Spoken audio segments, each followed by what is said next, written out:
ये खबर अमेरिका से है, जहां एंथ्रोपिक नाम की एक मशहूर कंपनी ने आर्टिफिशियल इंटेलिजेंस पर आधारित एक टूल बनाया जिसका नाम है क्लॉड ओपस 4। ये चैट जीपीटी और चीन के डीप सीक जैसा ही एक एआई टूल है और इस एआई टूल के नतीजों की सटीकता और इसका व्यवहार जानने के लिए इस कंपनी ने एक प्रयोग किया और इस एआई टूल में ढेर सारी जानकारियों के साथ साथ कुछ ईमेल्स भी फीड कर दिए।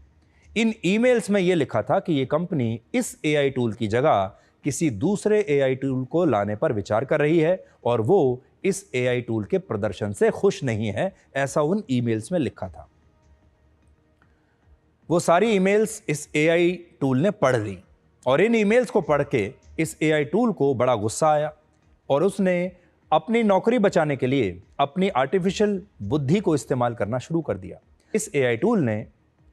इसे बनाने वाले अपने ही एआई इंजीनियर को ब्लैकमेल करना शुरू कर दिया। इसने कहा कि वो इस बात को जानता है कि ये इंजीनियर अपनी पत्नी को धोखा दे रहा है और किसी और महिला के साथ रिलेशनशिप में है और अगर इस इंजीनियर ने अपना ये फैसला नहीं बदला तो वो उसकी पोल खोल देगा। इसी तरह अमेरिका के चैट जीपीटी के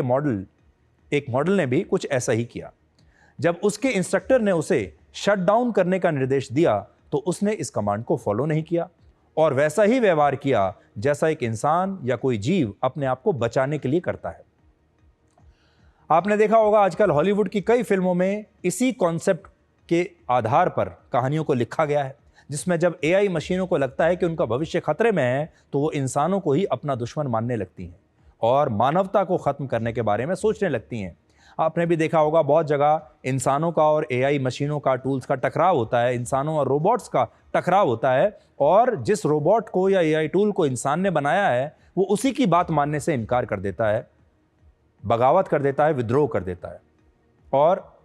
आज जो घटनाएं हम आपको बता रहे हैं, ऐसा लगता है कि वो इसी का पहला पड़ाव है।